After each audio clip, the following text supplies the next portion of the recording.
ठीक है, ताकि आपका जो बेस है वो क्लियर हो जाए। ठीक है, और जो बच्चे ऑलरेडी इस बुक को पढ़ चुके हैं, जो बिगनर्स नहीं है, वो यहाँ से सीधा स्टार्ट कर सकते हैं। पढ़ते हैं chapter the constitution of India.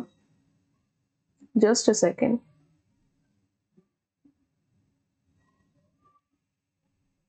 Okay. The constitution of India envisages the same pattern of government in the states as that for the center। क्या कह रहे हैं कि कॉन्स्टिट्यूशन ऑफ इंडिया ने सेम पैटर्न फॉलो किया है स्टेट्स में, ठीक है, जो सेंटर में किया गया है। क्या किया गया है? ये किया गया है पार्लियामेंट्री सिस्टम। ठीक है, जो पार्लियामेंट्री सिस्टम है वो हमने सेंटर पे, जो सेंटर सिस्टम है हमारा, वहां पे जो है हमने पार्लियामेंट्री सिस्टम को कॉन्स्टिट्यूशन ऑफ इंडिया में जो है लागू किया गया है। ठीक है, और जो सेम पैटर्न है पार्लियामेंट्री सिस्टम, वो हमने जो है स्टेट गवर्नमेंट्स में भी लागू किया गया है। ठीक है, जो स्टेट्स का पॉलिटिकल सिस्टम है उसमें भी जो पार्लियामेंट्री सिस्टम है वो लागू होता है। इसका पार्लियामेंट्री सिस्टम का क्या मतलब होता है कि डायरेक्ट इलेक्शन होंगे, जो पॉलिटिकल पार्टी ज्यादा वोट लेके आएगी वो अपना स्टेट लेजिस्लेचर में अपनी गवर्नमेंट बनाएगी, जिसके पास ज्यादा मेजोरिटी सीट आएंगी। ठीक है, तो ये होता है पार्लियामेंट्री सिस्टम। तो सेम चीज हमने सेंटर पे लागू की है और सेम चीज हमने स्टेट गवर्नमेंट पे लागू की है। ठीक है, अब जो स्टेट्स हैं, जब हमने फर्स्ट क्लास में जब हमने सारे पार्ट्स को लर्न किया था, तो हमने देखा था कि जो पार्ट 6 है वो है स्टेट्स का। ठीक है, of the constitution of India. तो जो पार्ट 6 है वो डील किसके साथ करता है? गवर्नमेंट इन द स्टेट्स की जो गवर्नमेंट है उससे, उसके साथ जो है वो 6th पार्ट जो है डील करता है। ये हमने बहुत अच्छे से पढ़ा था। ठीक है, और सारे पार्ट याद भी किए थे। ठीक है, तो article 153 to 167 in part 6 of the constitution किसके साथ डील करता है? ये जो आर्टिकल है, ठीक है, 153 से लेकर 167, इसको ऐसे याद करो जैसे 5, जस्ट सेकेंड, 5, 6 एंड 7। ठीक है, इनके आगे क्या लगा दो?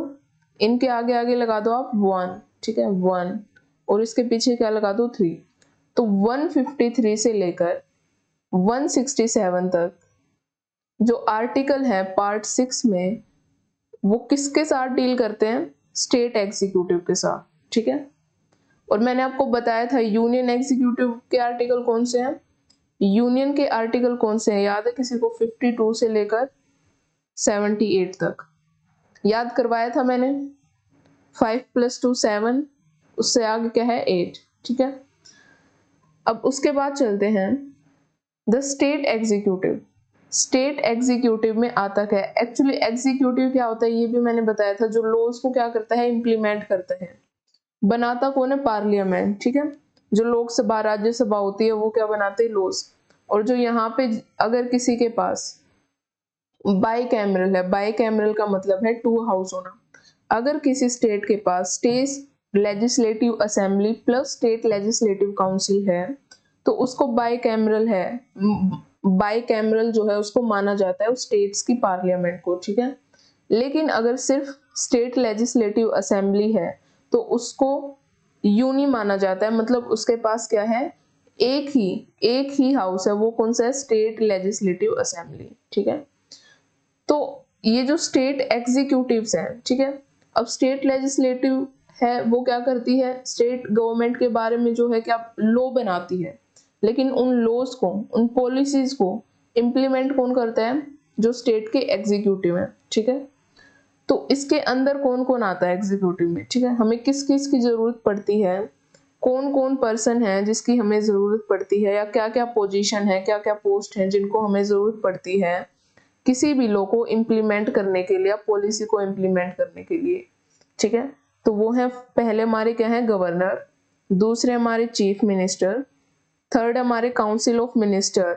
ठीक है, ऑफ स्टेट्स। ठीक है, नॉट ऑफ सेंटर। ठीक है, and the advocate general of India.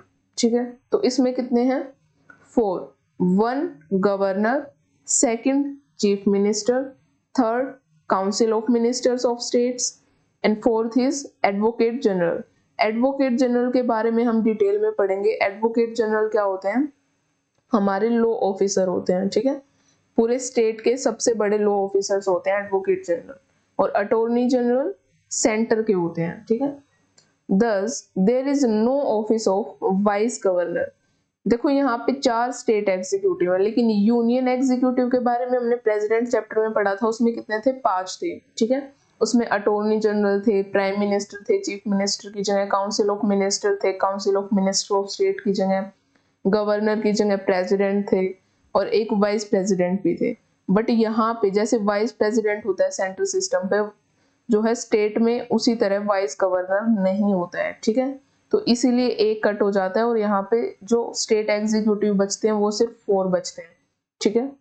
अब चलते हैं like that of vice president at the centre, ठीक है। There is no office of vice governor in the state, like जैसे कि वाइस प्रेसिडेंट है सेंटर में, वैसे ही स्टेट में वाइस गवर्नर नहीं है, ठीक है। वाइस गवर्नर का जो ऑफिस है वो नहीं है।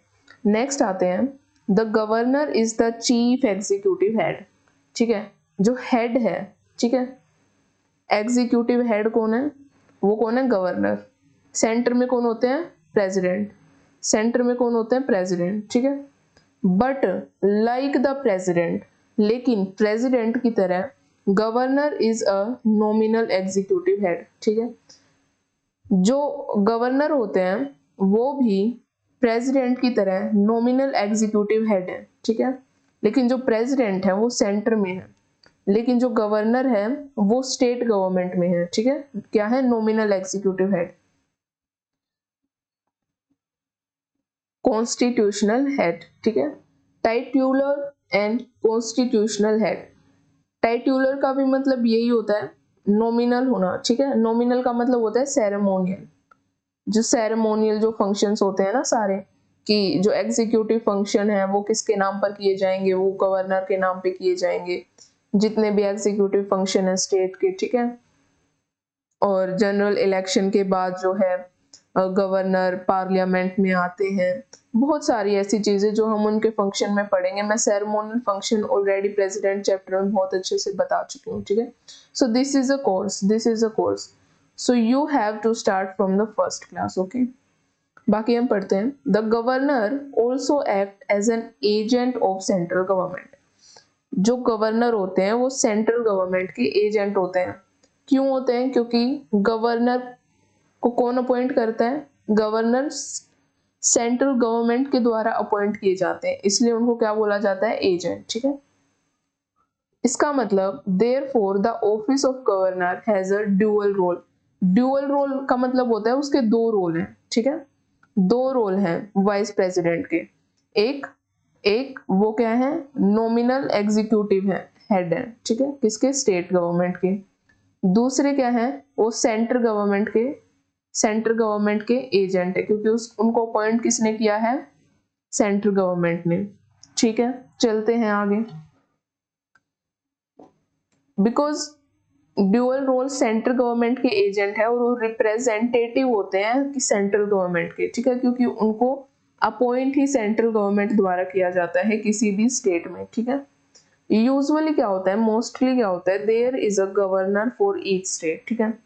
हमारे इंडिया में 28 स्टेट है, ठीक है। मोस्ट ऑफ क्या होता है कि हर स्टेट के पास अपना एक गवर्नर होता है, हर स्टेट में अपना एक गवर्नर होता है। Each state have one governor, ठीक है।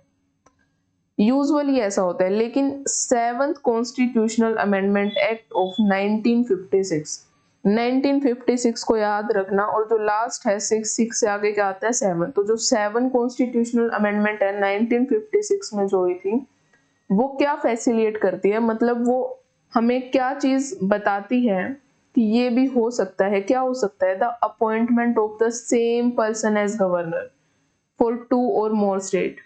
मान लो कर्नाटका है, ठीक है, प्लस आंध्र प्रदेश है, ठीक है। तो इन दोनों के गवर्नर जो हैं एक रहेंगे, ठीक है। गवर्नर जो हैं एक रहेंगे, ऐसा हो सकता है, ठीक है। और 2 से ज्यादा भी, मान लो तेलंगाना, ठीक है, 3, तो 2 और 2 से ज्यादा स्टेट्स के भी सिर्फ एक गवर्नर हो सकते हैं। लेकिन यूजुअली क्या होता है कि हर एक स्टेट का एक गवर्नर होता है ऐसा। पर 7th कॉन्स्टिट्यूशनल अमेंडमेंट के द्वारा एक गवर्नर 2 स्टेट या 2 से ज्यादा स्टेट को भी क्या कर सकते हैं, वहां पे एक गवर्नर की अपॉइंटमेंट कर सकते हैं 2 या 2 से ज्यादा स्टेट्स के लिए। ठीक है, मतलब 2 स्टेट्स या उससे ज्यादा के स्टेट्स के सिर्फ एक गवर्नर है। ठीक है, तो जो काम एक स्टेट में एक गवर्नर कर रहा था, अब वो गवर्नर तीनों स्टेट्स के लिए वो काम करेगा। ठीक है, नेक्स्ट चलते हैं अपॉइंटमेंट ऑफ गवर्नर। गवर्नर की अपॉइंटमेंट कैसे होती है? The governor is neither directly elected by the people. ठीक है, first pass the post system नहीं होता है कि मतलब 18 ईयर से लेकर और उससे ज्यादा के जो पर्सन है, पीपल है, वो क्या कर सकते हैं, वोट देते हैं और उसके हिसाब से चुना जाता है। तो ऐसा नहीं होता है। ठीक है, इसमें ऐसा नहीं होता है। इसमें होता क्या है, और नोर इनडायरेक्टली इलेक्टेड, मतलब जैसे प्रेसिडेंट को चुना जाता है, वाइस प्रेसिडेंट को चुना जाता है, वैसे गवर्नर को नहीं चुना जाता है। ना तो वो डायरेक्टली इलेक्ट होके आते हैं, ना वो इनडायरेक्टली इलेक्ट होके आते हैं। By a specially constituted electoral college. Electoral college का मतलब होता है जो जो इलेक्शन में पार्टिसिपेट करते हैं। जब हमने पढ़ा था ना प्रेसिडेंट और वाइस प्रेसिडेंट, तो हमने वहां देखा था कि कौन कौन प्रेसिडेंट के इलेक्शन में पार्टिसिपेट करता है, कौन नहीं करता है। तो यहाँ पे ऐसा कुछ नहीं होता। ठीक है, as is the case with the president. ठीक है, तो जैसे हमने प्रेसिडेंट में देखा था या वाइस प्रेसिडेंट में देखा था कि वहां पे इनडायरेक्टली इलेक्शन हो रहे हैं। ठीक है, जो प्राइम मिनिस्टर अपॉइंट होते हैं वो डायरेक्टली इलेक्ट होकर आते हैं, उसके बाद उनको अपॉइंट किया जाता है as a prime minister majority votes के बाद। लेकिन गवर्नर में दोनों ही, ना डायरेक्टली होता है ना इनडायरेक्टली होता है। तो होता कैसे है, ठीक है, वो देखेंगे। Governor is appointed, he or she appointed. He or she का मतलब यहाँ पे गवर्नर जो अपॉइंट किए जाते हैं bye the president bye warrant under his और हर हैंड एंड सील। तो अपॉइंट किसके द्वारा किए जाते हैं? फर्स्ट पॉइंट क्या है, प्रेसिडेंट के द्वारा अपॉइंट किए जाते हैं। कैसे किए जाते हैं? एक वारंट के साथ। वारंट क्या होता है? वारंट होता है एक फॉर्मल लीगल डॉक्यूमेंट होता है। ठीक है, फॉर्मल लीगल डॉक्यूमेंट होता है। ठीक है, इसको हम क्या बोलते हैं? एक अपॉइंटमेंट लेटर भी बोलते हैं। ठीक है, अपॉइंटमेंट लेटर। ठीक है, तो हिज और हर हैंड, कौन है यहाँ पे हिज और हर? प्रेसिडेंट। ठीक है, तो प्रेसिडेंट के द्वारा ये जो फॉर्मल लीगल डॉक्यूमेंट है, अपॉइंटमेंट लेटर है, वो दिया जाता है। और हिज और हर हैंड का मतलब क्या है? हैंड का मतलब है, हैंड का मतलब है जो सिग्निफिकेंस है। ठीक है, ये क्या सिग्निफाई करता है कि जो प्रेसिडेंट है उनके जो पर्सनल सिग्नेचर है। ठीक है, हैंड का मतलब यहाँ पे कि प्रेसिडेंट के जो सिग्नेचर है, पर्सनल सिग्नेचर। ठीक है, वही जो सिग्नेचर होते हैं नॉर्मली वो इस अपॉइंटमेंट लेटर पे हैं। ठीक है, प्रेसिडेंट के, क्योंकि उनको प्रेसिडेंट अपॉइंट करते हैं। ठीक है, एंड उनके ऊपर क्या होती है? एक सील होती है। सील होती है ऑफिशियल सील ऑफ प्रेसिडेंट। ठीक है, प्रेसिडेंट के द्वारा एक ऑफिशियल सील वहां उस पे अपॉइंटमेंट लेटर पे जो है लगाई जाती है। ठीक है, तो ऐसा है, which is fixed to the document. ठीक है, अब ये जो सील है इस डॉक्यूमेंट पे फिक्स की जाती है। ठीक है, क्यों? क्योंकि ताकि ये ऑथेंटिकेट रहे कि ये प्रेसिडेंट की तरफ से आया है और ये फॉर्मल लीगल डॉक्यूमेंट है कि हम इस पर्सन को एज अ गवर्नर अपॉइंट किया जा रहा है। और ये लेटर कहाँ से आता है? प्रेसिडेंट के द्वारा। तो सेंट्रल गवर्नमेंट, ठीक है, जो प्रेसिडेंट होते हैं वो हेड ऑफ द स्टेट होते हैं। सेंटर मतलब पूरे इंडिया के जो हेड ऑफ द स्टेट होते हैं। ठीक है, तो सेंटर की तरफ से, सेंट्रल गवर्नमेंट की तरफ से जो है क्या आता है? एक फॉर्मल लीगल डॉक्यूमेंट आता है विद द सिग्नेचर हिज और हर हैंड, प्रेसिडेंट सिग्नेचर, और एक सील होती है उसको ऑथेंटिकेट करने के लिए कि ये जो लेटर है वो प्रेसिडेंट की तरफ से आया है। तो बस ये जो एक लाइन है ना, बस ये है अपॉइंटमेंट ऑफ प्रेसिडेंट। ठीक है, तो ऐसे जो है अपॉइंटमेंट होता है, कोई डायरेक्ट कोई इनडायरेक्ट इलेक्शन नहीं होता है। ठीक है, इन अ वे ही or she is nominee of central government. तो हम इससे बोल सकते हैं ऐसा कि जो गवर्नर होते हैं या जो भी अपॉइंट किया जा रहा है, he or she, whether she is a female और अ मेल, ठीक है, तो वो क्या होते हैं? एक नॉमिनी होते हैं सेंट्रल गवर्नमेंट के। ठीक है, क्योंकि वो सेंट्रल गवर्नमेंट उनको अपॉइंट कर रही है, तो नॉमिनेट किया जाता है सेंट्रल गवर्नमेंट के द्वारा। ठीक है, but as held by the supreme court. एक केस आता है हरगोविंद पंत केस आता है 1979 में। अब इस पे सुप्रीम कोर्ट क्या कहती है, the office of governor of state is not an employment under the central government. Nominee है, ठीक है, मान लिया हमने, बट हम ऐसे नहीं बोल सकते कि ये एम्प्लॉयमेंट कर रहे हैं, ठीक है, एज ए एम्प्लॉय। जैसे कोई कंपनी होती है ना, वो एम्प्लॉयज को क्या करती है, अपॉइंट करती है और वो उनको कुछ काम दिया जाता है, राइट। तो इसको हम एम्प्लॉयमेंट नहीं बोलेंगे, ठीक है। जो ऑफिस होता है गवर्नर का, ठीक है, वो क्या है, इज नॉट अ एम्प्लॉयमेंट, ठीक है, वो कोई एम्प्लॉय नहीं है सेंट्रल गवर्नमेंट की, वो क्या है, नॉमिनी है और उन्हें अपॉइंटमेंट किया जाता है, बस इतना ही। हम उसको ये नहीं बोल सकते। तो सुप्रीम कोर्ट ने इस केस में ये बोला 1979 में। क्यों बोला, क्योंकि उन्होंने कहा it is an independent, Azad constitutional office है, ठीक है। कॉन्स्टिट्यूशन ने इस ऑफिस को, किसको, गवर्नर के ऑफिस को क्या बनाया, इंडिपेंडेंट बनाया है, ठीक है। तो इसलिए हम इसको employment under the central government नहीं बोल सकते। And is not under the control of or subordinate to the central government, ठीक है। इंडिपेंडेंट का मतलब ये है कि वो सेंट्रल गवर्नमेंट के अंडर में, कंट्रोल में नहीं आता है, और ना ही वो उसका सबऑर्डिनेट है कि ये सुपीरियर है ऊपर, ठीक है, और ये नीचे कौन है, सबऑर्डिनेट, ठीक है। इट्स लाइक अ एम्प्लॉयमेंट, ठीक है। और जो सुपीरियर है वो क्या करता है, सबऑर्डिनेट को कंट्रोल करता है, एक हायरार्की होती है। तो वो जो हायरार्की है, सुप्रीम कोर्ट ने उसको जो है मना कर दिया कि ऐसा नहीं है। कौन से केस में, हरगोविंद पंत केस में, जो कि 1979 में हुआ था, ठीक है। आगे बढ़ते हैं। The draft commission, the draft constitution provided, क्या प्रोवाइड करता है ड्राफ्ट कॉन्स्टिट्यूशन। ड्राफ्ट का मतलब होता है कि जो बना नहीं, ठीक है, जो बना नहीं, ठीक है। किसी ने राय दी थी कि कोई कॉन्स्टिट्यूशन में ये चीज डालो, पर उस कॉन्स्टिट्यूशन में वो राय नहीं मानी गई और ना वो प्रोविजन लिया गया। तो ड्राफ्ट कॉन्स्टिट्यूशन, जो मतलब किसी ने राय दी थी पर अभी कॉन्स्टिट्यूशन में उसका कोई प्रोविजन नहीं है, वो माना नहीं गया, ठीक है। तो वो क्या था, गवर्नर से रिलेटेड। तो वो जो ड्राफ्ट कॉन्स्टिट्यूशन है, वो जो राय दी गई थी, वो क्या दी गई थी, वो बताती है, वो राय क्या है, फॉर द डायरेक्ट इलेक्शन। वो कह रहे हैं कि हमें जो गवर्नर का जो इलेक्शन है वो डायरेक्ट करना चाहिए on the basis of universal adult suffrage. इसका मतलब है 18 से, यूनिवर्सल एडल्ट सफरेज का मतलब है 18 और उससे ज्यादा के एज के जो पर्सन हैं वो क्या करें, वोट करें, और जिसके पास, जिस भी कैंडिडेट के पास मेजोरिटी वोट आएगी उसे एज अ गवर्नर जो है घोषित किया जाएगा। तो उन्होंने इसको, इस राय को जो है प्रोवाइड किया था, उन्होंने बताया था कि हमें डायरेक्ट इलेक्शन करवाना चाहिए गवर्नर का। लेकिन कॉन्स्टिट्यूशन असेंबली, जब कॉन्स्टिट्यूशन बन रहा था, ठीक है, तो कॉन्स्टिट्यूएंट असेंबली ने ओप्ट किया, मतलब अपने प्रोविजन में जो डाला, ठीक है, वो क्या डाला, फॉर द प्रेजेंट सिस्टम, जो भी प्रेजेंट सिस्टम है ना, कि उसको president bye warrant under his और हर सील, ठीक है, उनकी सील के द्वारा, और जो उनका जो साइन है, बस वो एक अपॉइंटमेंट जो है, जो मेथड है, वो ऑप्ट किया गया कॉन्स्टिट्यूएंट असेंबली के द्वारा, ठीक है। तो ये जो हमारा प्रेजेंट सिस्टम था of appointment of governor by the president, ठीक है, because of the following reason. हमने डायरेक्ट इलेक्शन क्यों नहीं माना, और हमने ये ही क्यों माना कि बाय वारंट अंडर हिज और her hand and the seal. हमने ये ऑप्ट क्यों किया, हमने ये क्यों प्रोविजन डाला, और हमने डायरेक्ट इलेक्शन क्यों नहीं डाला। तो उसके रीजंस हैं, उसके रीजंस ये हैं। फर्स्ट रीजन है the direct election of the governor. जो डायरेक्ट इलेक्शन है गवर्नर का, वो क्या है, इनकॉम्पेटिबल, ठीक है, इनकॉम्पेटिबल है, मतलब नॉट एबल टू वर्क, ठीक है, ये वर्क नहीं करेगा, not able to work.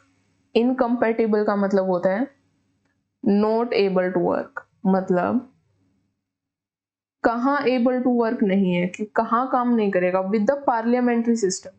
Constituent assembly ने कहा जो डायरेक्ट इलेक्शन है वो पार्लियामेंट्री सिस्टम के साथ तो एबल वर्क ही नहीं करेगा। क्यों नहीं करेगा, एस्टेब्लिश्ड इन द स्टेट्स, क्यों नहीं करेगा, आप खुद सोचो। चीफ मिनिस्टर को क्या है, रियल पावर दी गई है, ठीक है, रियल पावर दी गई है। लेकिन जो हमारे गवर्नर हैं उनको क्या दी गई है, नॉमिनल पावर दी गई है, ठीक है, कि वो सेरेमोनियल करेंगे। अगर हम गवर्नर का भी डायरेक्ट इलेक्शन करवा रहे हैं और सीएम का तो हम करवा ही रहे हैं डायरेक्ट इलेक्शन, और अगर हम गवर्नर का भी डायरेक्ट इलेक्शन करवाएंगे तो क्या ये अनरीजनेबल नहीं हो जाएगा कि हम डायरेक्ट इलेक्शन भी करवा रहे हैं और उनको रियल पावर भी नहीं दे रहे, नॉमिनल रख रहे हैं, है ना? इशू हो जाएगा चीफ मिनिस्टर और गवर्नर की पावर में। तो अगर नॉमिनल रख रहे हैं तो हमें डायरेक्ट इलेक्शन नहीं करवाना चाहिए, ठीक है। तो इसलिए जो है वो इनकम्पेटिबल है पार्लियामेंट्री सिस्टम के द्वारा, ठीक है, क्योंकि पार्लियामेंट में जो गवर्नमेंट है वो कौन बनाते हैं, जब हम डायरेक्ट इलेक्शन वोट करते हैं, जो ज्यादा वोट जीतता है वही सरकार क्या है, अपनी सरकार बनाती है पार्लियामेंट में, किसी भी स्टेट के स्टेट लेजिस्लेटिव असेंबली में, ठीक है। उसके बाद the mode of direct election is more likely to create conflict. Conflict हो जाएगा ना इनकी पावर में कि ये भी डायरेक्ट इलेक्टेड है, ये भी डायरेक्ट इलेक्टेड है, तो दोनों पीपल से चुन के आए तो दोनों को ही रियल पावर दो, दोनों को ही रियल पावर होनी चाहिए, या फिर इनके पास भी इक्वल पावर होनी चाहिए, ऐसा होना चाहिए। तो अगर हम डायरेक्ट इलेक्शन करवाएंगे तो ये कॉन्फ्लिक्ट क्रिएट करेगा किसके बीच में, between the governor and the chief minister, ठीक है। ये मैंने बताया ना, पावर का जो है कॉन्फ्लिक्ट हो जाएगा। The governor being only a constitutional head, वो एक नॉमिनल हेड है, मैंने बताया ना वो सिर्फ एक नॉमिनल हेड है, सेरेमोनियल फंक्शन करते हैं, ठीक है। तो इसमें कोई पॉइंट नहीं बनता कि हम इसको एलिबोरेट करें, अरेंजमेंट करें इसके लिए, इस पोजीशन के लिए, किस चीज की, इलेक्शन की, डायरेक्ट इलेक्शन की। इसका कोई पॉइंट नहीं बनता कि हम डायरेक्ट इलेक्शन की अरेंजमेंट्स करवाएं और फिर उसका डायरेक्ट इलेक्शन करवाएं, ठीक है, क्योंकि हम वो क्या है, नॉमिनल हेड हैं, उनके पास पावर भी नॉमिनल है, ठीक है। वो इम्प्लीमेंट नहीं करते हैं, वो इम्प्लीमेंट नहीं करते हैं लॉस को, लेकिन उनका एसेंट जरूरी होता है, ठीक है, हर बिल में, हर पॉलिसी में, ठीक है। तो एसेंट तो जरूरी होता है, राइट। और अदर फंक्शंस भी हैं जो अब हम आगे पढ़ेंगे, ठीक है, जो हम ऑलरेडी सेंट्रल गवर्नमेंट में पढ़ चुके हैं, ठीक है। तो एग्जीक्यूटिव तो है बट इतनी पावर नहीं है, ठीक है। जैसे कि जो भी काम करेंगे गवर्नर जो है काम करेंगे वो council of ministers of states की एड एंड एडवाइस से करेंगे, राइट। तो ये भी है, तो उनको नॉमिनल पावर दी गई है, ठीक है, रियल पावर नहीं। तो इसको एलोबरेट करना डायरेक्ट इलेक्शन को, इसका कोई पॉइंट बनता ही नहीं है, ठीक है। And spending huge amount of money, election करवाते हैं तो उसमें फंड्स लगते हैं गवर्नमेंट के, ठीक है। तो अगर हम इलेक्शन इस पे करवा रहे हैं और वो फिर भी नॉमिनल हेड है, ठीक है, और उनकी पावर में कॉन्फ्लिक्ट आएंगे, ठीक है, पार्लियामेंट्री सिस्टम के साथ इनकम्पेटिबल है, तो इसका कोई पॉइंट ही नहीं बनता कि हम डायरेक्ट इलेक्शन करवाएं। तो इसलिए डायरेक्ट इलेक्शन को क्या कर दिया, रद्द कर दिया गया, कि हम, वो हो गया ड्राफ्ट में पड़ गया, ड्राफ्ट में मतलब कॉन्स्टिट्यूशन में लिखा ही नहीं गया, ठीक है, वो ड्राफ्ट हो गया, खत्म हो गया, ठीक है। नेक्स्ट पेज पे चलते हैं।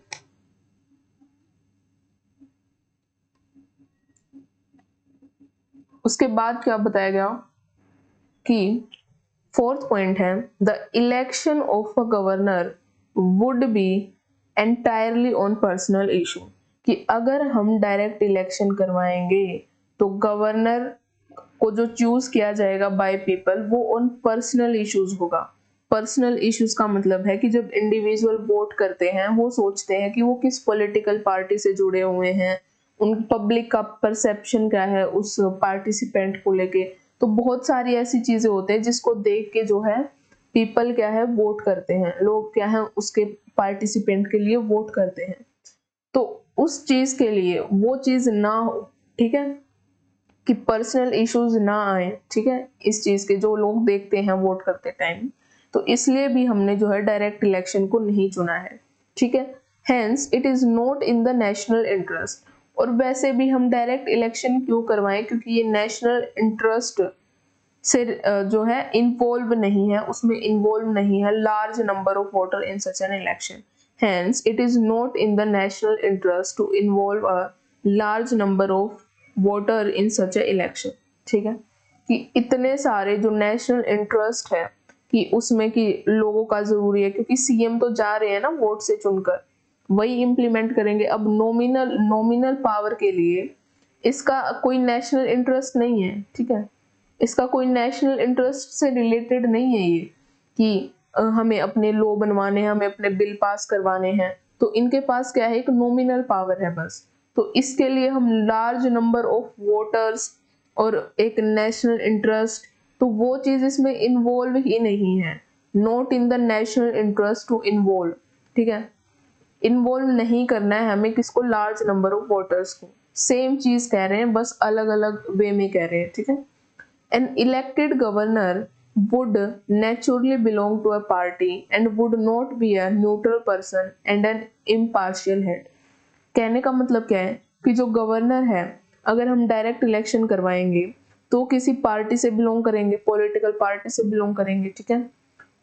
उस पार्टी से बिलोंग करने के लिए, और जो चीफ मिनिस्टर है वो किसी पॉलिटिकल पार्टी से भी, चीफ मिनिस्टर तो किसी पॉलिटिकल पार्टी के थ्रू ही बनते हैं, राइट। तो मान लो कि जो गवर्नर है वो अलग पार्टी से और जो सीएम है अलग पार्टी से, इनमें तो कॉन्फ्लिक्ट हो जाएगा, उनकी आइडियोलॉजी मैच नहीं करेगी, ठीक है। तो उसमें क्या है, गवर्नर क्या है, उसमें बायस्ड रह सकते हैं, बायस रह सकते हैं। जो अभी जो स्टेट में गवर्नमेंट चल रही है, ठीक है, वो न्यूट्रल नहीं रहेंगे, न्यूट्रल नहीं रहेंगे, ठीक है।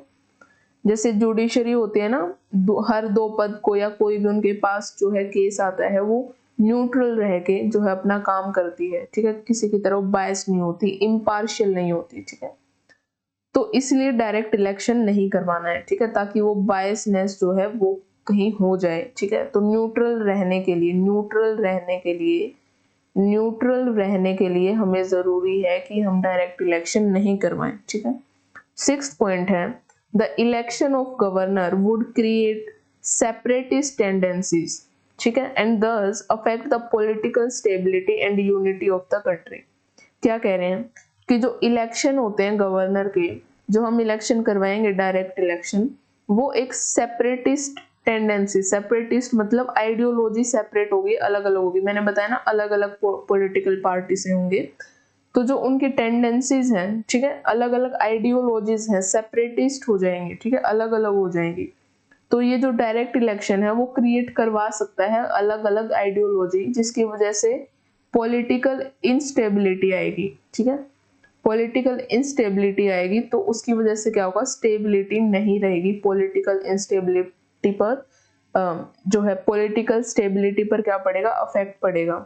क्यों, क्योंकि वो इनस्टेबल हो जाएगी। And unity of the country, जो हमारी यूनिटी के लिए क्या है, खतरनाक हो सकती है, ठीक है, क्योंकि we have lot of diversity in language, in religion, right, a lot of diversity we have, ठीक है। तो ये हमारी यूनिटी को क्या कर सकता है, नुकसान पहुंचा सकता है, तो हम डायरेक्ट इलेक्शन नहीं करवाएंगे, ठीक है। 7th पॉइंट क्या बताते हैं, the system of presidential nomination enable the center to maintain its control over the states।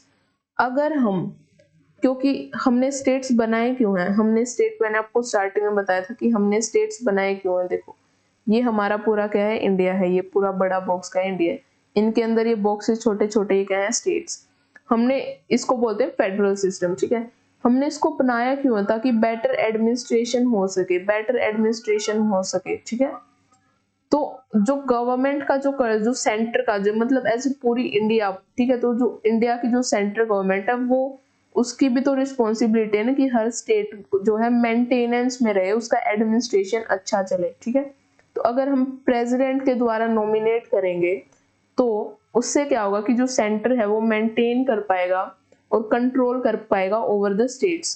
क्यों, मान लो अगर कल को स्टेट्स कोई भी अनकॉन्स्टिट्यूशनल चीज कर देते हैं, ठीक है, अनकॉन्स्टिट्यूशनल, तो सेंटर के पास क्या है, सेंटर के पास है ना कि वो प्रेसिडेंट रूल लगा दे, ठीक है।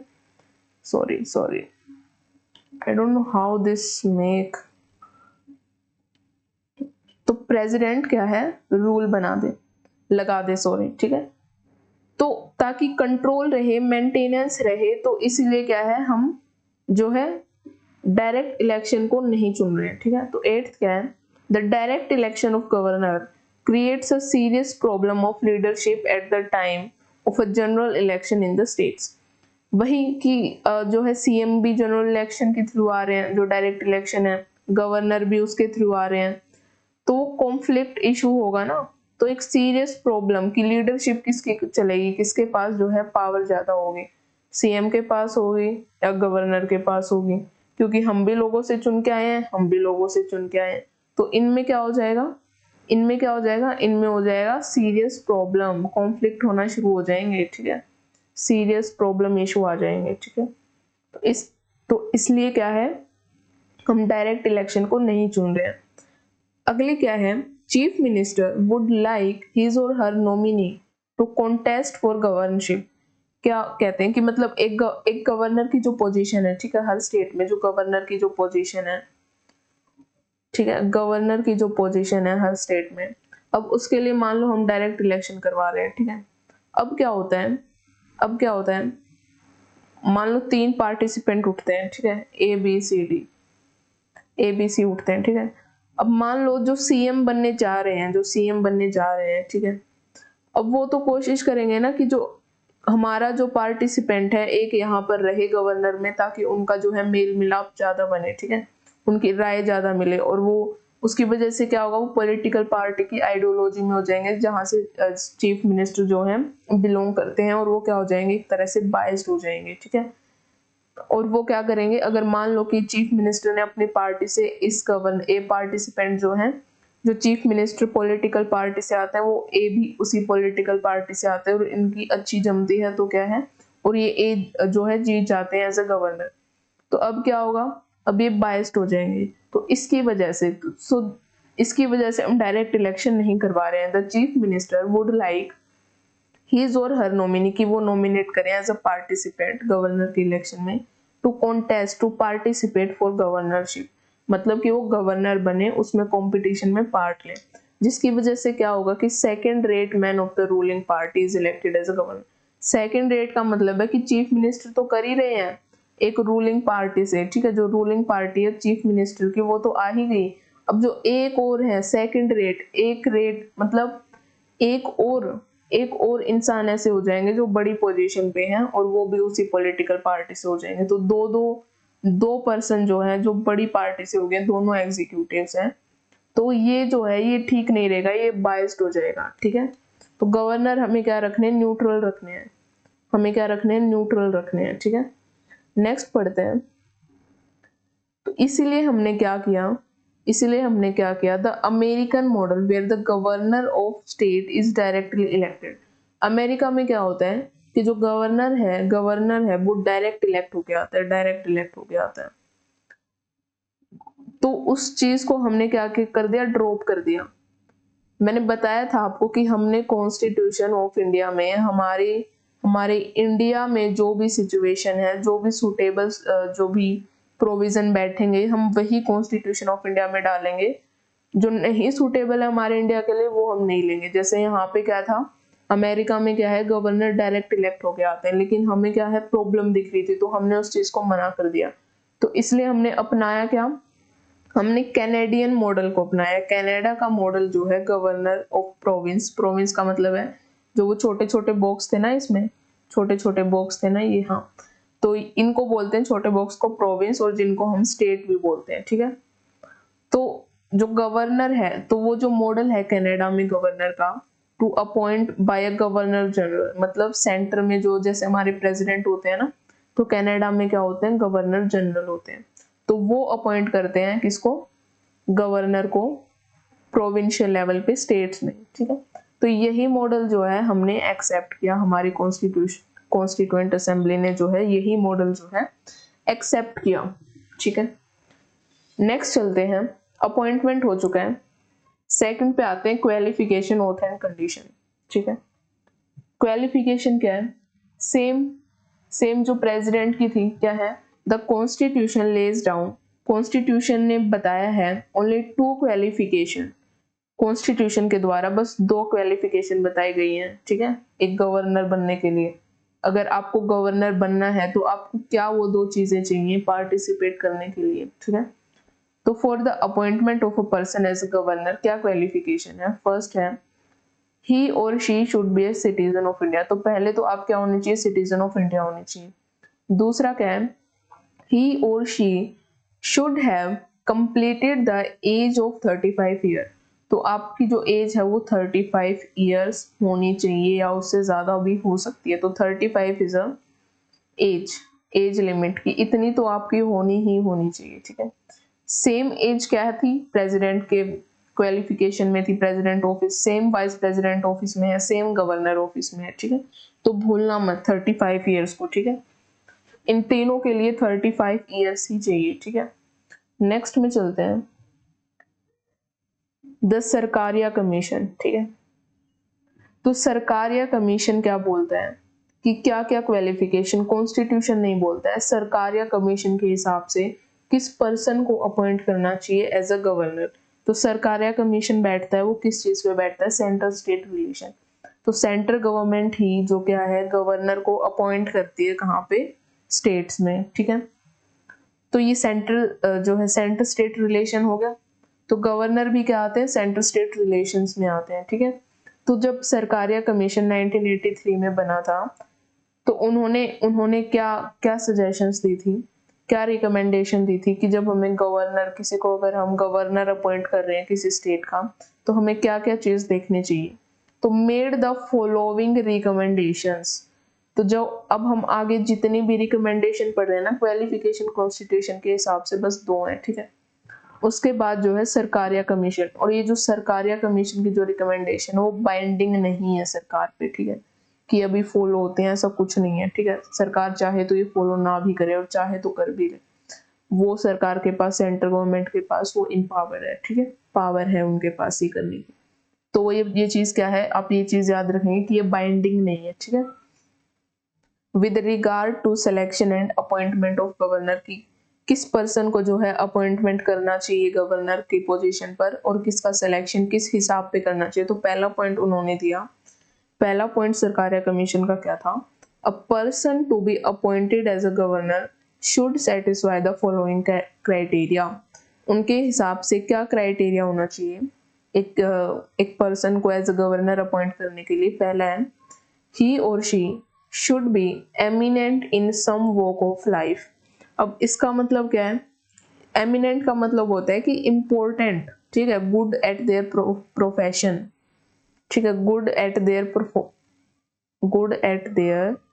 profession, ठीक है, कोई भी प्रोफेशन में है, ठीक है, तो उसमें क्या होने चाहिए, गुड होने चाहिए, ठीक है, अच्छे होने चाहिए और इम्पोर्टेंट होने चाहिए, ठीक है, उनको नॉलेज होनी चाहिए, रिस्पेक्टेड होनी चाहिए, ठीक है, वो उस चीज में।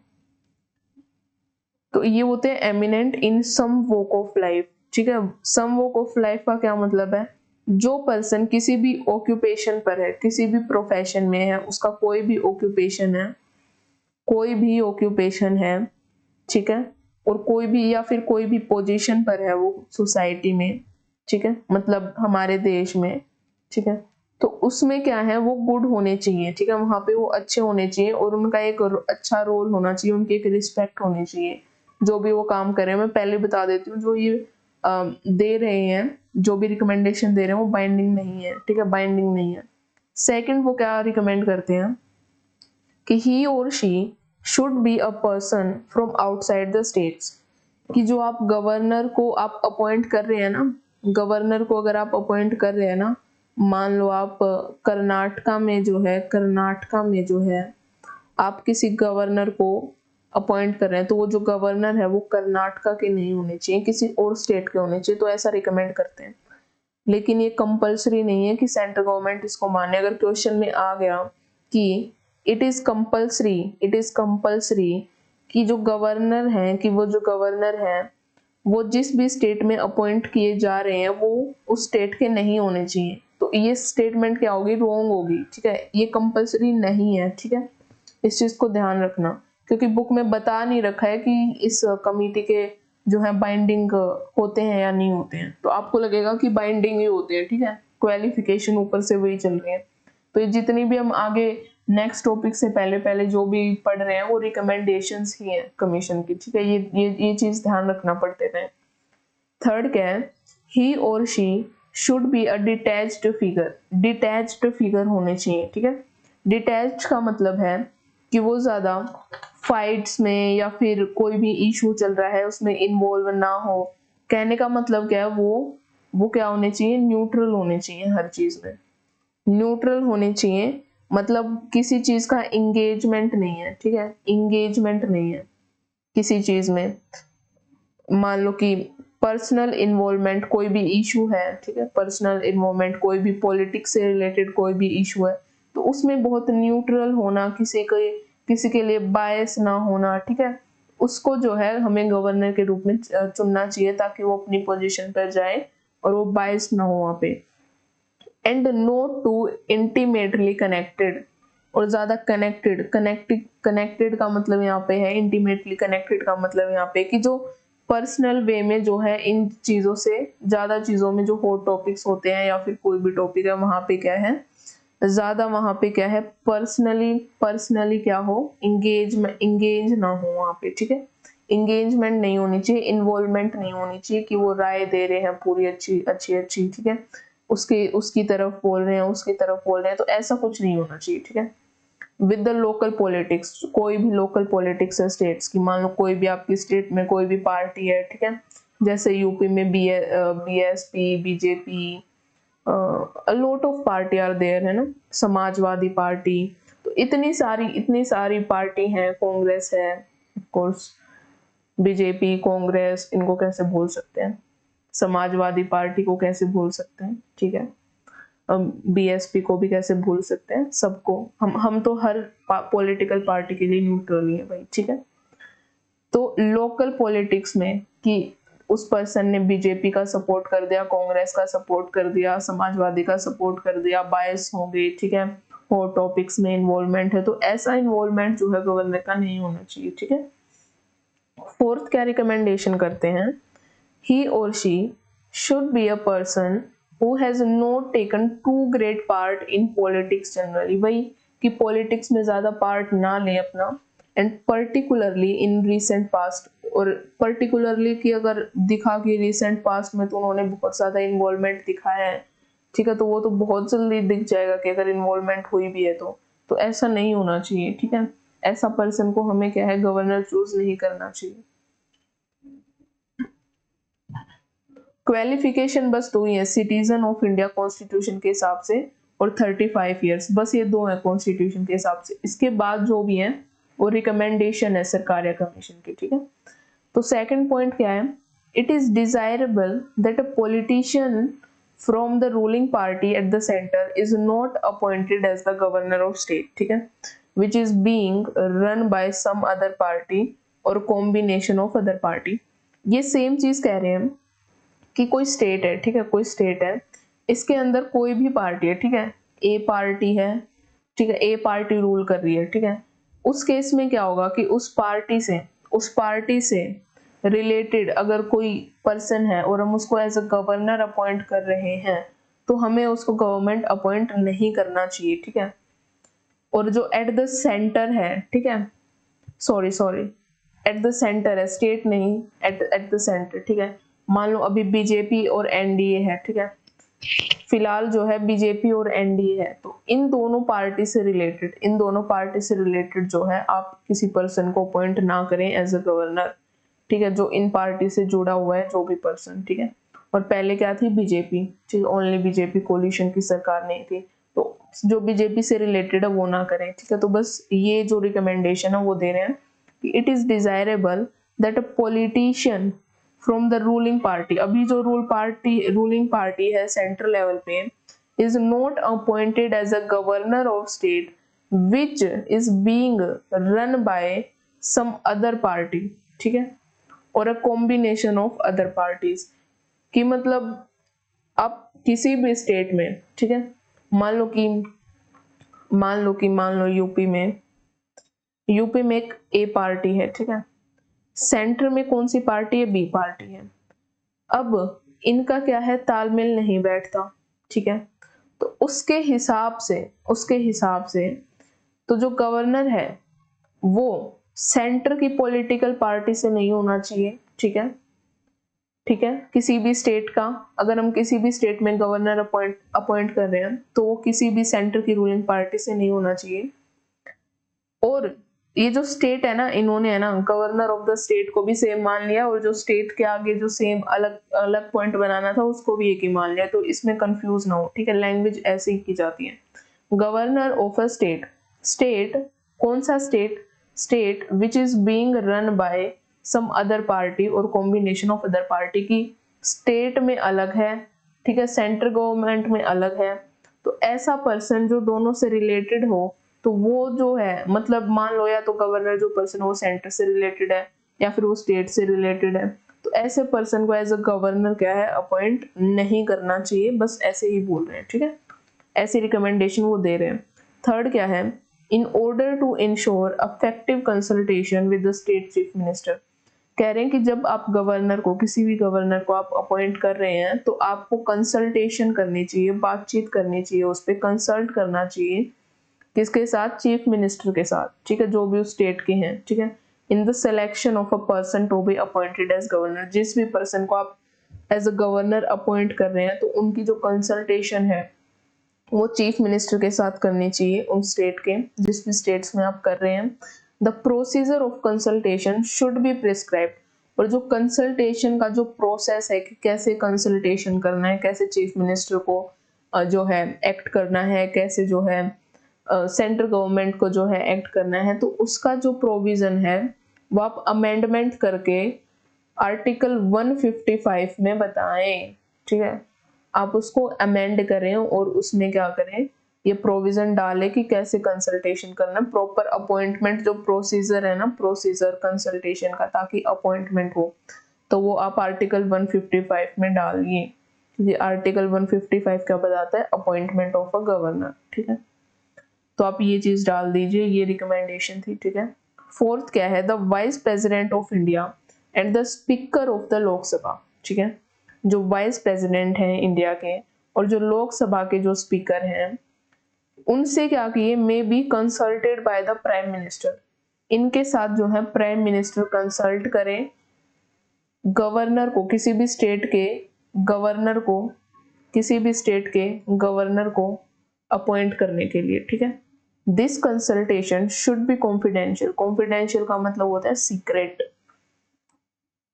कांट रिवील, रिवील नहीं कर सकते उसको, ठीक है, एंड इनफॉर्मल, और इन दोनों की जो कंसल्टेशन है ना, जो वाइस प्रेसिडेंट हैं और जो लोकसभा के स्पीकर हैं और जो प्राइम मिनिस्टर है, इन दोनों के बीच, ठीक है, इन दोनों के बीच जो कंसल्टेशन है वो इनफॉर्मल होनी चाहिए, ठीक है, and should not be a matter of constitutional obligation, और इस पे किसी भी कॉन्स्टिट्यूशनल, ये जो कंसल्टेशन हो रही है उस पे कॉन्स्टिट्यूशन का कोई भी ऑब्लिगेशन या रेस्ट्रिक्शन नहीं लग सकता, ठीक है, तो ये रिकमेंडेशन दी थी। सेकंड टॉपिक पे आते हैं, सेकंड टॉपिक के सेकंड पॉइंट पे आते हैं, क्या है, oath and affirmation, oath and affirmation. First हमारा हो गया, क्या था फर्स्ट हमारा, क्या था सेकंड पॉइंट का जो फर्स्ट टॉपिक था वो क्या था हमारा, क्वालिफिकेशन, जिसमें हमने सरकार या कमीशन की भी जो है रिकमेंडेशन देखी, कॉन्स्टिट्यूशन की भी क्या क्वालिफिकेशन है वो देखी। अब हम सेकंड टॉपिक है हमारा ओथ और अफर्मेशन, ठीक है, तो क्या कह रहे हैं, बिफोर एंटरिंग अपॉन हिज और हर ऑफिस, गवर्नर को मान लो अपॉइंट कर दिया गया, अपॉइंट कर दिया गया, अब उन्हें क्या जाना है, गवर्नर ऑफिस में जाना है, तो इस डोर से पहले उन्हें क्या लेनी पड़ेगी, ओथ लेनी पड़ेगी, गवर्नर ऑफिस में जाने से पहले उन्हें क्या लेनी पड़ेगी, ओथ लेनी पड़ेगी। तो governor has to make and subscribe to an oath and affirmation, oath and affirmation क्या होता है, फॉर्मल प्रॉमिस करना, फॉर्मली प्रॉमिस करना कि मैं इस पोजीशन में बैठकर मैं अपनी रिस्पॉन्सिबिलिटी अच्छे से निभाऊंगा, कौन कौन सी रिस्पॉन्सिबिलिटी, ये वाली responsibilities, in his her oath the governor swears, क्या फॉर्मल प्रॉमिस लेते हैं, first to faithfully execute the office, कि जो फेथफुली, ठीक है, फेथफुली वो क्या करेंगे, एग्जीक्यूट करेंगे अपने ऑफिस को, मतलब जो उनकी रिस्पॉन्सिबिलिटी है, निष्ठापूर्वक निष्ठापूर्वक निष्ठापूर्वक वो अपने जो रिस्पॉन्सिबिलिटी है, ठीक है, उसको क्या करेंगे, एग्जीक्यूट करेंगे और अपनी रिस्पॉन्सिबिलिटी को अच्छे से इम्प्लीमेंट करेंगे, ठीक है। नेक्स्ट क्या आता है, नेक्स्ट आता है टू प्रिजर्व, प्रिजर्व का क्या मतलब होता है, to keep something safe, safe रखना, ठीक है, सेफ रखना। प्रोटेक्ट का क्या मतलब होता है, डिफेंड करना, और डिफेंड प्रोटेक्ट सेम मीनिंग होता है। And the constitution and the law, law को और हमारे कॉन्स्टिट्यूशन ऑफ इंडिया को, ठीक है, उसको क्या करना है, सेफ रखना है और उसको डिफेंड करना है, ठीक है। उसके बाद थर्ड आता है टू डिवोट हिमसेल्फ। डिवोट का मतलब होता है कि अपनी पूरी एनर्जी लगाना, अपना टाइम लगाना, ठीक है, उस ऑफिस के लिए, उसकी रिस्पॉन्सिबिलिटीज के लिए, ठीक है। टू डिवोट हिमसेल्फ और herself to the service and the well being of the people of the states, ठीक है। जो भी पीपल हैं उस स्टेट में, जो भी लोग हैं उस स्टेट के, जिस भी स्टेट के आप गवर्नर चुने जा रहे हैं, तो उनका जो वेल बीइंग है वो आपको देखना है, ठीक है। वेल बीइंग का मतलब है हेल्दी एंड हैप्पी, ठीक है। वो हेल्दी और हैप्पी कैसे रहें, तो उस चीज का ध्यान आपको रखना है, ठीक है। The oath of office to the governor is administered by Chief Justice of concerned high court। concerned का मतलब है जिस भी स्टेट में, मान लो वो यूपी में गवर्नर एक पर्सन को अपॉइंट किया जा रहा है, तो जो यूपी के जो हाई कोर्ट है उसके जो चीफ जस्टिस हैं वो एडमिनिस्टर करवाएंगे गवर्नर की क्या है, ओथ। और प्रेसिडेंट की कौन करवाता था, चीफ जस्टिस ऑफ इंडिया। अगर चीफ जस्टिस ऑफ इंडिया नहीं है तो सीनियर मोस्ट जज करवाते थे, ठीक है। और यहाँ पे भी ऐसा ही है, यहाँ पे उस स्टेट के हाई कोर्ट के चीफ जस्टिस करवाएंगे, क्योंकि सुप्रीम कोर्ट तो एक ही होती है, स्टेट लेवल पर जो होती है वो होती है हाई कोर्ट, ठीक है। एंड इन हिज और हर एब्सेंस द सीनियर मोस्ट, अगर चीफ जस्टिस नहीं है हाई कोर्ट के, तो उनके एब्सेंस में जो सीनियर मोस्ट जज हैं हाई कोर्ट के अवेलेबल, तो वो क्या करवाएंगे, उनसे ओथ दिलवाएंगे, और जो है एडमिनिस्टर करवाएंगे गवर्नर की, ठीक है। Every person discharging the function of governor also undertake the similar oath of और अफर्मेशन।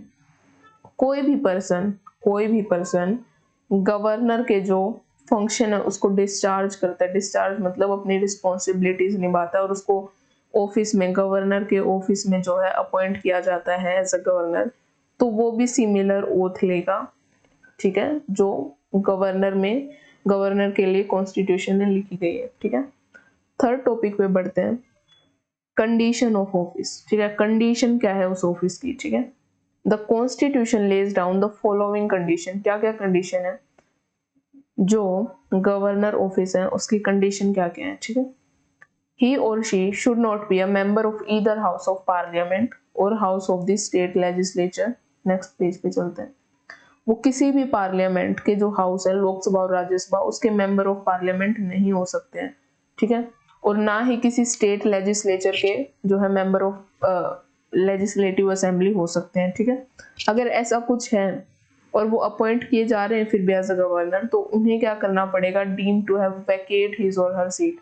तो उन्हें क्या करना पड़ेगा, उस सीट को वैकेट करना पड़ेगा, खाली करना पड़ेगा, ठीक है, मेंबर ऑफ पार्लियामेंट की सीट से या एमएलए की सीट से, इन दैट हाउस, उस हाउस में, ऑन द डेट, जिस डेट पर वो एंटर कर रहे हैं ऑफिस में। Sorry guys. तो ये क्या है, गवर्नर का जो है ऑफिस है, ठीक है।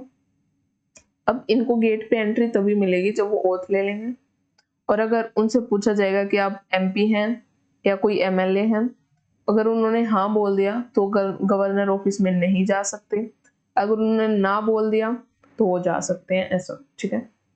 He or she should not hold any other office of profit, ठीक है। ऑफिस ऑफ प्रॉफिट का मतलब होता है कि किसी भी यूनियन गवर्नमेंट, किसी भी स्टेट गवर्नमेंट, किसी भी लोकल गवर्नमेंट के अंडर आप कोई काम कर रहे हो और आपको जो है फाइनेंशियल गेन मिल रहा है, ठीक है, तो वो जो है वो आपके पास नहीं होना चाहिए, ठीक है। वो ऑफिस आपके पास होना ही नहीं चाहिए, उस ऑफिस में आप नहीं रह सकते। अगर ऐसा कुछ है तो आप उसको होल्ड नहीं कर सकते, ठीक है। नेक्स्ट पे चलते हैं।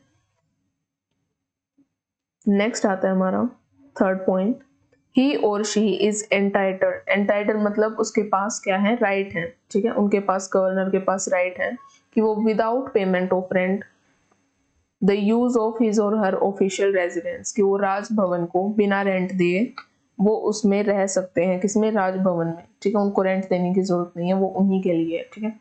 फोर्थ पॉइंट है गवर्नर इज एंटाइटल्ड, उनके पास राइट है to such emoluments and allowances. Allowances होता है कि कोई भी खर्चा होता है, ठीक है, हमारे हमारे पास जो भी खर्चा होता है ट्रैवल के लिए, मेडिकल के लिए, तो उनके अलग से खर्चे और उन जो गवर्नर को मिलते हैं, इमोल्यूमेंट्स में सब आता है, बोनस आता है, सैलरी आता है, तो वो सब।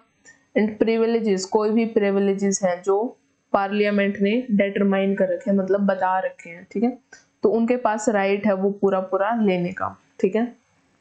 उसके बाद है fifth, when the same person is appointed as the governor of 2 और मोर टाइम्स। इसका मतलब कोई भी person as a governor appoint किया जा रहा है तो वो नेक्स्ट ईयर या फिर कभी भी उसको अपॉइंट किया जा सकता है एज अ गवर्नर पोजीशन, ठीक है।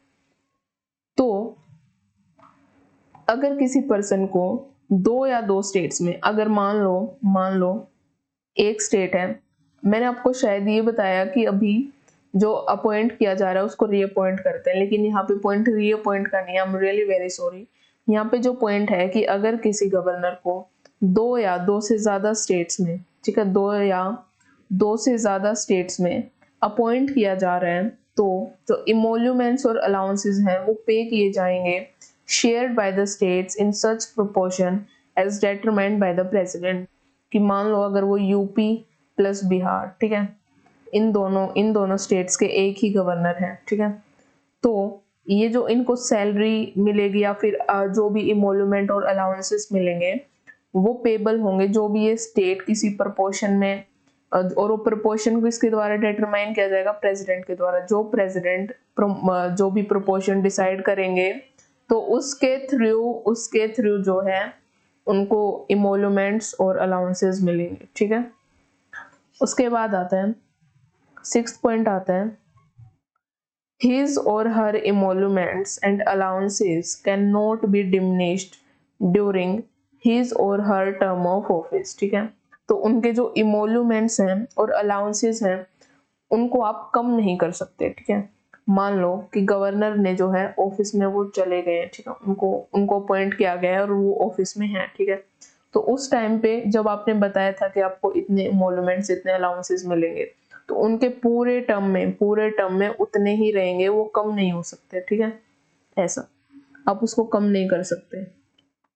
डिमिनिश का मतलब होता है कम करना, ठीक है। इन 2018 क्या किया गया, parliament has increased the salary of governor, क्योंकि जो पार्लियामेंट है वही डिटरमाइन करती है कि कितनी सैलरी होगी गवर्नर की, ठीक है, क्योंकि वो सेंट्रल गवर्नमेंट के द्वारा अपॉइंट किए जाते हैं। तो जो गवर्नर की जो सैलरी है वो 1.10 लाख से 3.50 लाख पर मंथ जो है वो इंक्रीज कर दी गई। 1,10,10,000 से 3,50,000 जो है सैलरी कर दी गई। Like the president the governor is also entitled, उनके पास राइट है number of privileges and immunities. क्या इम्यूनिटीज हैं? पहली जो है इम्यूनिटी क्या है, लीगल लाइबिलिटी ऑफ हिज और हर ऑफिशियल एक्ट, ठीक है, वो इंजॉय करते हैं कौन सी इम्यूनिटी, पर्सनल इम्यूनिटी। वो पर्सनल इम्यूनिटी कौन सी है जो वो इंजॉय करते हैं, ठीक है। लीगल लाइबिलिटी का मतलब है अगर किसी पे एक्शन लिया जा रहा है लीगली, कोई भी क्राइम करते हैं या फिर कोई भी ऐसा एक्ट करते हैं जो किसी भी लॉ या कॉन्स्टिट्यूशन को वायलेट करता है, तो उनको क्या मिलती है, पनिशमेंट। लेकिन यहाँ पे गवर्नर और प्रेसिडेंट को ऐसी पनिशमेंट नहीं मिलती। वो क्या होते हैं उनके पास इम्यूनिटी होती है, ठीक है। इम्यूनिटी इसीलिए ना कि जो चीज नॉर्मल पीपल की होती है वो प्रेसिडेंट और गवर्नर की नहीं होती। तो यहाँ पे हम गवर्नर पढ़ रहे हैं, तो ड्यूरिंग क्या उनके पास कौन सी इम्यूनिटी होती है, ड्यूरिंग इन हिज और हर टर्म ऑफ ऑफिस, गवर्नर के टर्म ऑफ ऑफिस के दौरान जब वो ऑफिस में है तो उसमें क्या होता है, उसमें होता है वो इम्यून होते हैं एनी क्रिमिनल प्रोसीडिंग से, ठीक है। कोई भी अगर उन्होंने क्राइम किया है और उनपे क्रिमिनल प्रोसीडिंग चलानी है तो वो उनके ऊपर नहीं चल सकती, क्योंकि वो उस चीज से क्या है, इम्यून है, ठीक है। इम्यून का मतलब है उनपे वो नहीं चल सकती, जो हम नॉर्मल पीपल्स पे चलती है वो उनपे नहीं चल सकती, even in respect of his और पर्सनल एक्ट्स, बेशक वो क्राइम उन्होंने खुद किया हो, ठीक है, तो उनपे जो है वो प्रोसीडिंग नहीं चल सकती।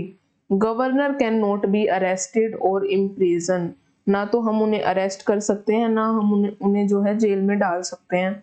हाउएवर, हालांकि आफ्टर गिविंग 2 मंथ नोटिस, अब आते हैं सिविल प्रोसीडिंग्स, ठीक है। सिविल प्रोसीडिंग्स में क्या होता है, उनको 2 मंथ के लिए, ये मैंने इनका मतलब बहुत अच्छे से समझाया। क्रिमिनल प्रोसीडिंग क्या होती है, सिविल प्रोसीडिंग क्या होती है। अभी भी कह रही हूँ कि जो बच्चे यहाँ पे नए हैं, स्टार्ट इसी कोर्स से कर रहे हैं, सॉरी जो भी इसी क्लास से स्टार्ट कर रहे हैं, वो स्टार्टिंग से क्लास देखिए, फर्स्ट क्लास से, ठीक है। तो सिविल प्रोसीडिंग के लिए क्या होता है, 2 महीने पहले उनको नोटिस दिया जाता है अगर कोई सिविल प्रोसीडिंग हो रही है तो। बाकी क्रिमिनल प्रोसीडिंग तो हो ही नहीं सकती, ठीक है। Can be instituted against him और हर ड्यूरिंग हिज और हर टर्म ऑफ ऑफिस, ठीक है। तो अगर हम 2 महीने पहले नोटिस दे दें तो हम उनके ऊपर क्या कर सकते हैं, सिविल प्रोसीडिंग्स कर सकते हैं उनके टर्म ऑफ ऑफिस के दौरान, जब वो ऑफिस में हैं, इन रिस्पेक्ट ऑफ हिज और हर पर्सनल एक्ट, ठीक है। कोई भी उन्होंने पर्सनल एक्ट किया है ऐसा तो, ठीक है। सेकंड पॉइंट पे आते हैं, सॉरी थर्ड पॉइंट पे आते हैं। थर्ड टॉपिक हमारा हो चुका है, सॉरी थर्ड टॉपिक पे हम अभी आए हैं, सेकंड टॉपिक हमारा हो चुका है।